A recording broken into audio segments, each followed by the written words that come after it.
Good morning, everyone. It's Joker, and today we are back with another slime video.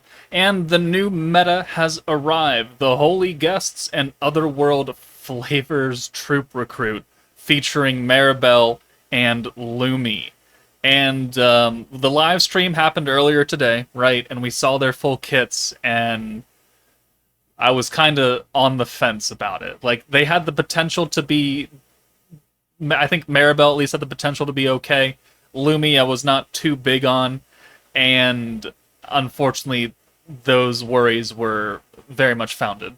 So, first off, looking at what they do, in case you missed the stream, in case you didn't watch that video, we'll go over their kits very, very, very, very quickly.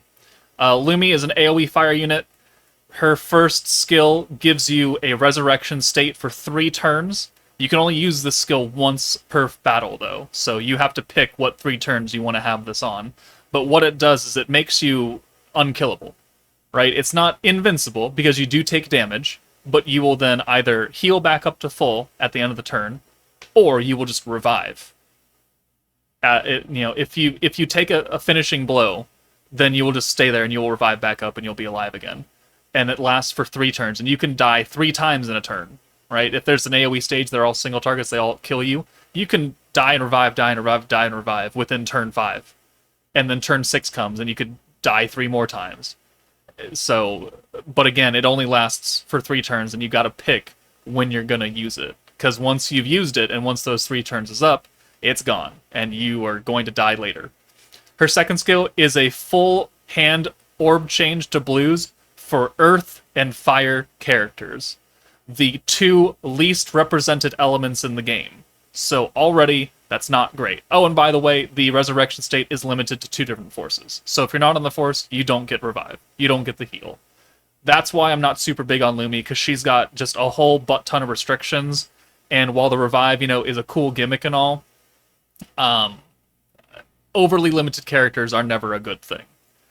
Apart from that, her Valor trait, or not her trait, her normal trait lowers enemy attack by 5% when you send 6 blues. This is a blue focused team.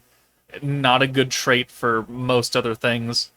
Marabel, her skill is she applies a new effect on enemies, and for every enemy that it's on, you get 15% weakness strike at the end of the turn. So that means that if you are facing 3 units, and all of them have that control state put on, you get 45% weakness strike at the end of each turn. And you can use her twice, and it will stack. So you can actually get 90% weakness strike on a turn where you use Marabel twice, and you're fighting 3 enemies. So, that is cool. Weakness strike, we know, is a very weak buff. It's not very strong. And so that's why they're okay with giving you 45 to 90% every single friggin' turn. She also gives you guaranteed guard and super guard. I know there's some confusion as to why it does both, but you need to be able to guard to actually have super guard activate. It cuts your normal orb damage down that you're going to take in, right? Normal attacks. It does not affect alt damage. You will be hit by full powered alts. The guard is not factored into alt damage, so you will die, and then you'll get revived maybe or not, depending on when you use a skill. And then she also gives blue orbs up to a 300% skill point increase, which just means you get all your points back, because you're capped at 100.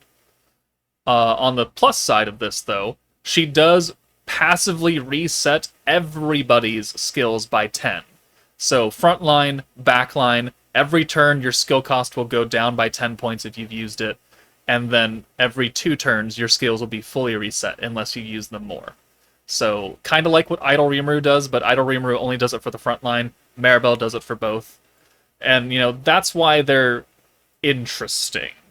I wouldn't say overly good, but they're interesting. And I'm going to need a little bit more playtime with them to really figure out the nitty-gritty on if, how quirky they're actually going to end up being and how useful they are.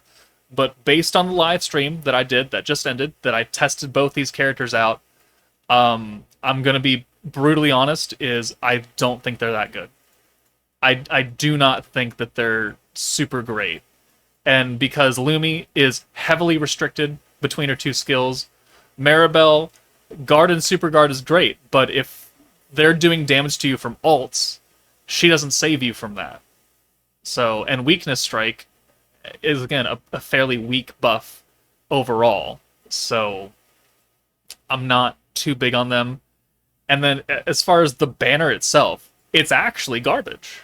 It's actually garbage because there are no other featured EX characters here. Zero.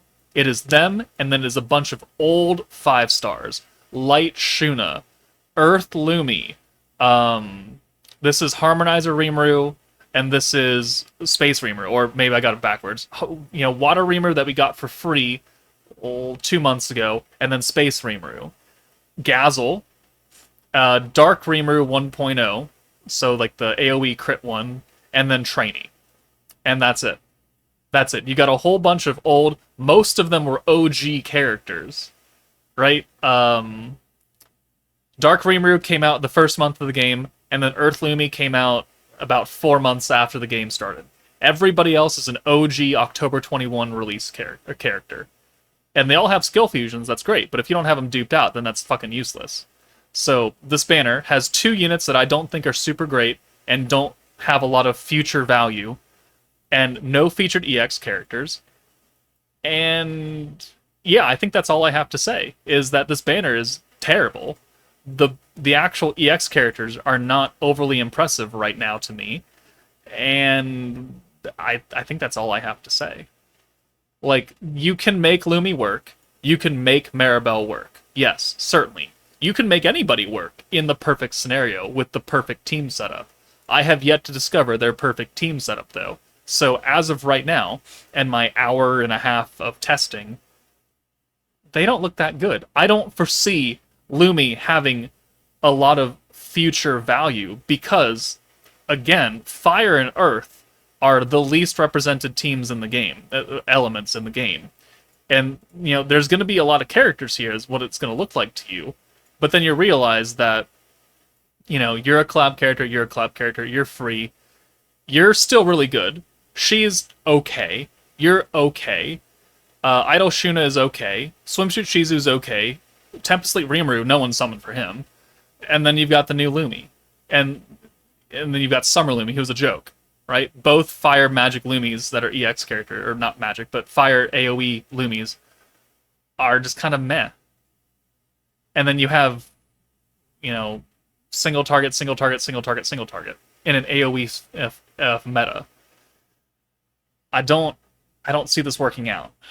I don't see this having a nice little, like, oh yeah, we'll use Lumi forever. She'll be good in Valor Cup. She'll be good on this and this and this. It's like, no, she won't, because her revive will run out eventually, and then you will just die then. Because if your problem is that you have trouble dying because you don't do enough damage to the bosses, Lumi is going to save you for 3 turns if you can make a team of Commander or Determination to Prosper. And let's look at that. Those units. Alright? There are picks here. A lot of them are collab. Mariah's collab. Ainz, Albedo are collabs. Right? So that's 3 units that are automatically off the table. Hanada, free-to-play Yome. Cosma's off the table too. Right? You have the 2 Diablos. And then New Year's Rimuru. Like, there are some good units here. And I'm certainly sure that you could make a case for it. But if you don't have any of these characters, the fuck is Lumi doing for you? Right? If you have just a bunch of old 5-star characters that don't make a whole ton of sense and are not strong enough to take on the beatdown battle of this meta, Lumi actually does nothing for you. Nothing. Nothing. That's maybe sounds a bit harsh for the team only being out for an hour, 2 hours. And again, I have to do some more in-depth testing to really get a feel for what they're going to do. But as of right now, man, this is probably the easiest skip that I could ever tell people to skip, apart from those hardcore bait banners that come out every month. Like, this is a brand new meta. This is not like Vengeance. I don't think it's going to be like Vengeance, where we were kind of looking down on it, and then eventually, as we became more knowledgeable, it became just a powerhouse. Right? It's not, I don't think it's going to be that kind of team. Again, give it time. I'll do the showcases, and we will certainly see. But Man, if you summon for this, you've either got to be a really huge Lumi simp, or you're coping against something. I don't know what you're coping for, but you're coping. So if you're a new player that has no team, like you weren't here for the commander meta, you weren't here for Exalted Champions, and this is your very first meta, then yeah, you're probably gonna have to summon because you need a team to run in general. Anybody else, literally anybody else that is not like a day 3 player, a week 1 player, right? And you have a commander team, you have an Exalted Champion team, you have a team that can clear 90% of the content except for Inferno 3s. This is not a place you should summon on. This is not a team that's going to bring you future value now and 3 months down the line. This is a team that's going to be useful now for its gimmick because Beatdown Battle requires it, and then you're never going to touch it again. And that's the easiest way to explain it. If you haven't played longer than a month, summon on this banner, because you need units. Anybody that's a month or older and has a team, don't touch this with a 10-foot pole. But that's it from me, guys. Let me know how your summons went if you were foolish enough to summon. But take it easy, and I will see you all later.